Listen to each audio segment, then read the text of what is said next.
मुझे हैरत हो रही है। माँ बाप वो होते हैं जो बच्चे की बुनियाद रखते हैं, उसे ऊपर परवान चढ़ाते हैं, हर लम्हा उसके साथ रहकर उसे पुख्ता बनाते हैं। लेकिन जब वक्त आएगा तो उसे अपना रास्ता चुनने की इजाजत देते हैं। अगर हम वैसे माँ बाप बने जैसे तुम कह रहे हो तो बहुत मुश्किल होगा। मैंने भी यही कहा।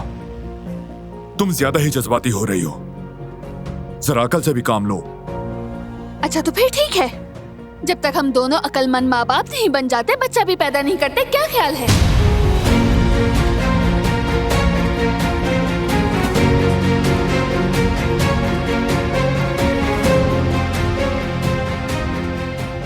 क्या कहा अभी तुमने?